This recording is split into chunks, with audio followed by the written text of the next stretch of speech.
Khamislav was used to being turned away from what amounted to dangerous gang-ridden bars. He gently eased the tactical piccolo from his cowled shoulder strap.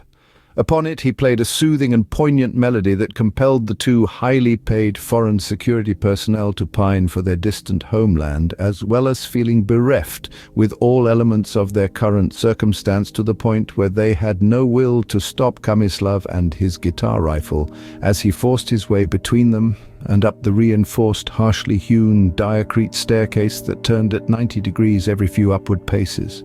Jaqk had become engaged in a very serious game known as Dreadnought. Many pieces, resembling warships of every conceivable kind and epoch in Earth's history up to that point, were floating in a massive pool in the mead garden at the rear of the establishment. This pool was filled with tidal water from the sea and emptied of the debris that would build up after 2 or 3 games.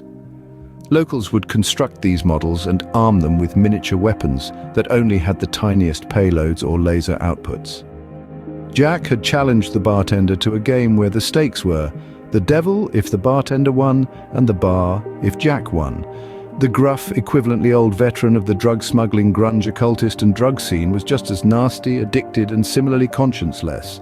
He had no authority to wager the Null Club, and the other silent partners would have definitely welched on the bet. The HUD-controlled battle was on.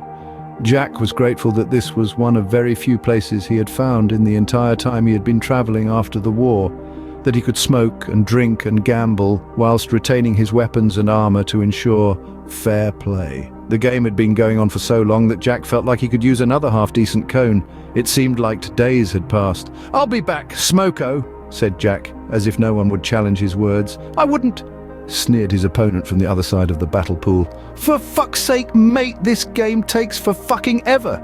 And he rose to walk to the dinge for an Ack 5 inches moment.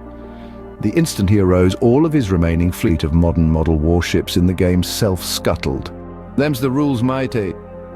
Jaqk had not been informed that this was even part of the match.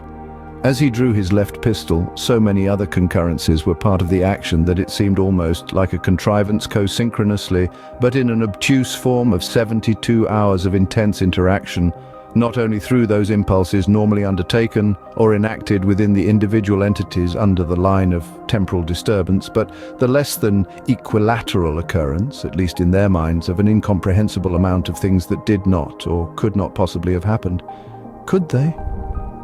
The battle was joined as the band threw sharpened drumsticks and energized the dazzle lasers on their instruments.